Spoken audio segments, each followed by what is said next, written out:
बेटी की परवरिश।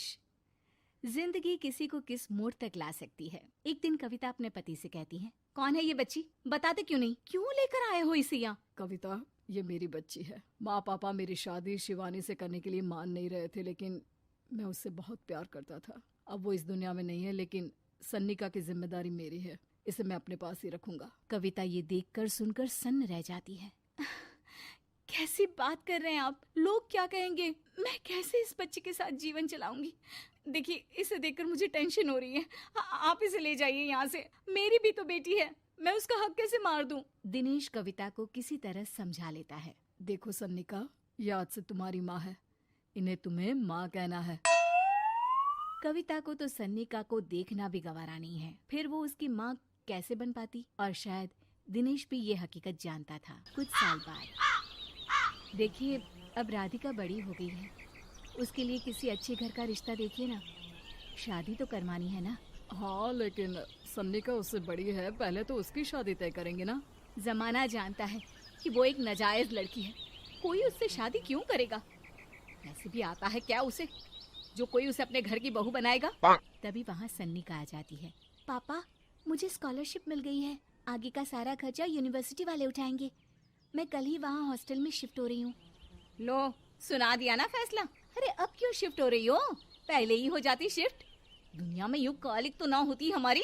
क्या यार कविता, एक तो खुशी की बात है कि लड़की को कुछ आगे बढ़ने पढ़ने का मौका मिल रहा है, लेकिन नहीं, तुमको तो केवल ताना मारना ही आता है। जाकर देखो शिवानी क्या कर रही है। अरे हाँ, मैं शिवानी को दूध देना भूल गई, वो कैसे उठेगी? कविता को ये सुनकर गुस्सा आ जाता है। हाँ हाँ, अपनी किताबों से फुर्सत मिले तब ना। मेरी बेटी ना कुछ खाए ना कुछ पिए, यही तो चाहती हो तुम। सन्निका, जिसने कभी कविता से बात ही नहीं की थी, क्योंकि वो उसे हमेशा कोसती, वो वहाँ से बिना कुछ कहे निकल जाती है।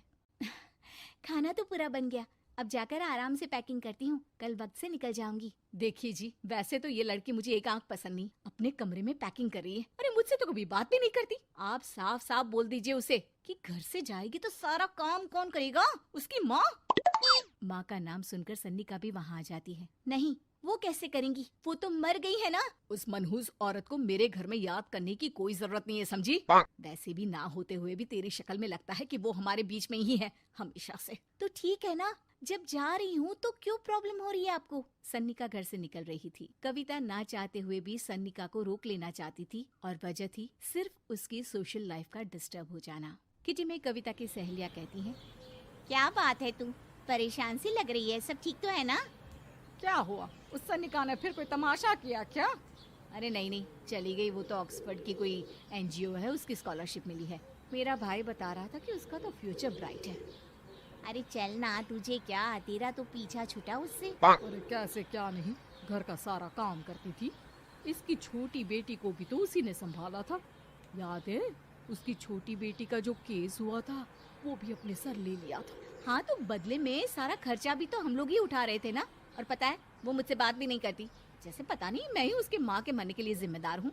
अरे खुद को क्यों दोष दे रही है? तूने जो किया शायद कोई नहीं करता। कविता को समझ में नहीं आ रहा था कि उसके साथ ऊपर वाले ने ऐसा क्यों किया। वो शाम को घर आती है। आज तो बहुत खुश होगी तुम, एक बला से छुटकारा मिला ना तुमको। बेचारी की जिंदगी नरक बना कर रखी थी। वो तो कहते हैं ना, ऊपर वाला सब देखता है। देखो, चुन लिया उसने अपना रास्ता। कविता का मन तो करता है कि वो पति को सब कुछ सुना दे, लेकिन सामने सास खड़ी होती है। ये तो है, बेचारे को खाना बनाने से लेकर घर के सारे काम करने पड़ते थे। बाहर का भी कोई काम होता तो वही देखती। अब देखते हैं घर का काम कैसे होता है। तभी कविता की बेटी उसके लिए चाय लेकर आ जाती है। लो माँ चाय, कैसी रही किट्टी? अच्छी थी बेटा, खाने में कुछ बनाया है क्या? हाँ, सन्निका दीदी जैसी ही सब्जी बना दी है, आप रोटी बना लो। और हाँ, कल मैं चली जाऊंगी इलेक्ट्रिक बिल और राशन लाने के लिए। अच्छा अच्छा, पैसे मैं दे दूंगी। सन्नी का कार्ड दे गई है ना? हाँ माँ, एक कार्ड तो देकर गई है। अरे चोर नहीं थी वो, मेरे बेटे का ही खून है।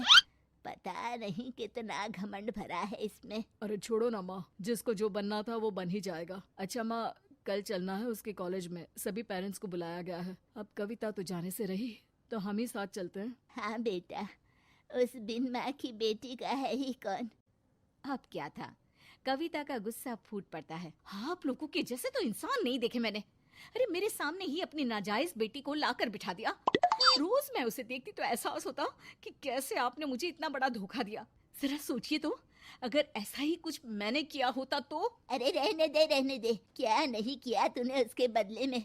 उस मासूम के साथ क्या क्या करती थी सब जानते हैं हम। अरे छोड़ो ना माँ, ये तो एक बात लेकर बैठ जाती है। चलो सोने चलते हैं। अगले दिन दिनेश और उसकी माँ सन्निका के कॉलेज में जाते हैं। कैसी हो बेटा, मेरा नाम रोशन करना। जरूर पापा, ये ले बेटा पैसे रख ले। नहीं, वो कविता ने काट दिया है। अरे बेटा, वो माँ है तुम्हारी, उसका नाम क्यों लेती हो? अरे हटाओ भी, क्या ही क्या है उसने इसके लिए, क्यों माँ बोले। तभी वहाँ सन्निका की टीचर आ जाती हैं। सन्निका की माँ नहीं आई? जी नहीं, वो घर में बेटी है ना, सबका एक साथ आना तो मुमकिन नहीं था। तो उन्हें भेज देते, हम सभी उनसे मिलना चाहते हैं। मानना पड़ेगा, बहुत अच्छी तरह से पाला है उन्होंने अपनी बेटी को। क्या घर का काम, क्या बाहर का, कॉन्फिडेंस तो कूट कूट कर भरा है। पैसे रुपये के लिए भी इसे किसी का मुंह नहीं देखना पड़ता। स्कूली शिक्षा भी लाजवाब है। पिता और दादी को एहसास होता है कि जिस कविता के पालन पोषण पर उन्हें हमेशा से शक रहा, वो सन्निका के भविष्य के लिए किसी वरदान जैसा साबित हुआ।